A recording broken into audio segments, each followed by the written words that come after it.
Hello everyone, today I'm going to be going over our first tutorial of Linux. Now, what I'm going to start off with is, where are we? In the Linux operating system, there is a standard directive file system which contain all the directories in your computer. Now, this starts at /, which is just a slash like that, /. Now, where you are when you open up your terminal will be different based on who you're logged in at and how your terminal is configured. Excuse me. Now, right here will tell you a lot of information. This first word right here, curse, is the user that we are currently logged in at. This @ sign tells us that it's the end of the user, so username, @ symbol, and then this, which is the name of the computer we are logged in at, which this computer's name for the host name of this computer is Blizzard. Next is this little squiggle, which tells us the directory that we're in specifically for this user. Now there's a command which will tell us the absolute directory that we are in, the absolute directory path. To do this, you simply type in pwd. This will give us the working directory that we are in, the parent working directory. So if we changed our directory to this, no matter what directory we are in, we will end up at this point where it says curse @blizzard squiggle.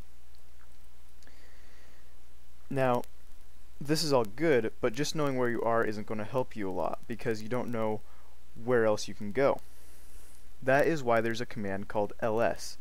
This command, ls, as you see, lists all the other files, directories, executables, all that kind of stuff underneath your directory that you're currently working in. Now,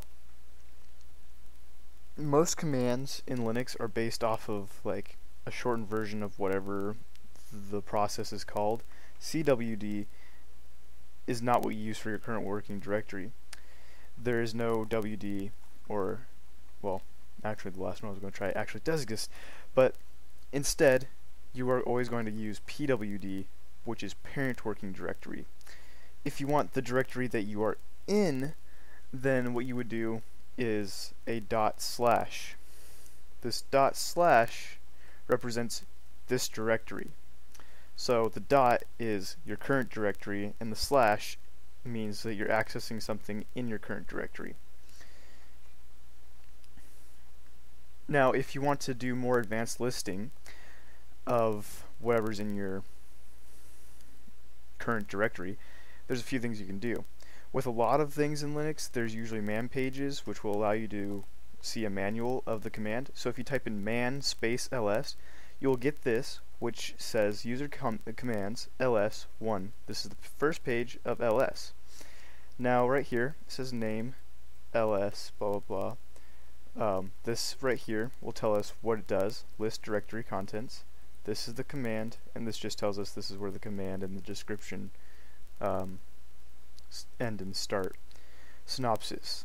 So this is the syntax, what order you would use the command and everything else with it. ls, the option, so how you want to list it, and the file or directory path that you want to list the contents of. Right here is a longer description than what's given up here. It says list the information about the files, the current directories, blah blah. If you read throughout this whole thing, it will literally tell you everything you will need to know about the directory and all the files inside of it. Now, you don't need to know all of these. I don't know all of them for one, so I'm not going to try and go over all of them, but if you ever need a certain way to list stuff, it's probably in here. Now, if you go all the way down, it'll start telling you, see also the full documentation for this is maintained as a text info manual. If the info and ls programs are properly installed at your site, the command info core utils ls invocation should give you access to the complete manual. So if you run this, assuming that your system's configured right, which unless you're running something like Gentoo or Arch or like some distribution which isn't based off of something else, then you should be fine. If you had to install it yourself like Gentoo, there's maybe a chance that something messed up, but I really doubt it. Also, if you're installing Gentoo, you probably would know what you're doing, and you wouldn't even really need this. Anyways, down here at the bottom you see man page ls1 line 215 of 238 end. Press H for the help or Q to quit. So if we type just Q, it'll quit and we'll exit out there. Now, what ls commands do we actually need? Well, here are the ones that you'll need more often than anything else. Of course, there's the default ls, which we used above, and then there's the ls-tac-l, which will list the privileges that you have on the file or directory, the user that owns it, the group that that user's in, and like the date and other things like that, as well as various other pieces of information that we'll go over later. Now, what these are right here are your read and write access privileges. We'll go over that later because we can get into more deep things if we just put that in a whole other video. But what you need to know as of like right now is just that R is read, W is write, DR, WXR, TAC-XR, TAC-X gives you pretty much all the power that you will ever need over something, and probably the like smallest amount that you can get is something that's like just R, just straight R, no W's or anything else, just R at the very beginning, which would just allow you to read it. It wouldn't allow you to do anything else. Also, we have the ls-tac-a command. Now this is something that allows you access to directories which are hidden, or files that are hidden. Anything that starts with a period, a dot, will be hidden from your normal user, or just the default ls command.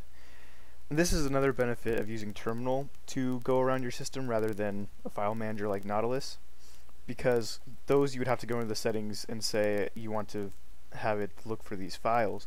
But with terminal you can choose whether or not you want to see them, and you just have more power over everything. As you can see here, we have dot and dot dot. Dot dot is the parent directory of your current directory, and dot is your current directory.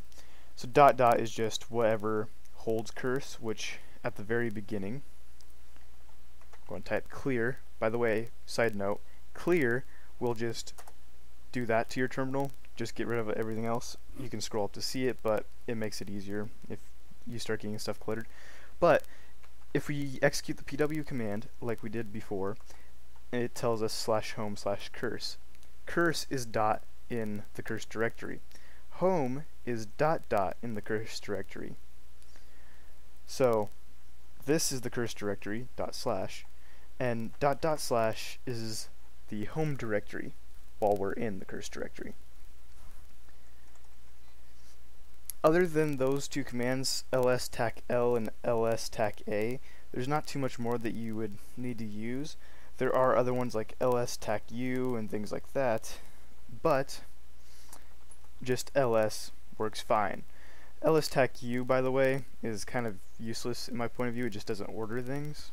So, I mean, I don't really see a point of not ordering your stuff. It's easier to read if it orders it for you, right? Anyways, that's pretty much it for ls. Next time, we'll go over the cd command and everything in there. So, if you guys want to see that, feel free to subscribe and stay tuned for everything. If you like this video, please like it. Tell me what you think about this video and these type of tutorials, because up until now I've pretty much just done programming tutorials, which I will still do. But I thought maybe I should try and teach people how to use Linux. I really like Linux. I prefer it over Windows. I do keep Windows around in case I need it for something, or in case I break something in Linux, because that's part of Linux, you know. It gives you so much power you can destroy it. So I'll try and teach you guys how not to do that later on when we start getting into like root privileges and things like that. But yeah, that's a whole nother topic. Anyways, thank you guys for watching. Like, subscribe, all that kind of stuff, and I will be seeing you later. Kill all, record, my desktop ends the video every time, as long as I spell record right.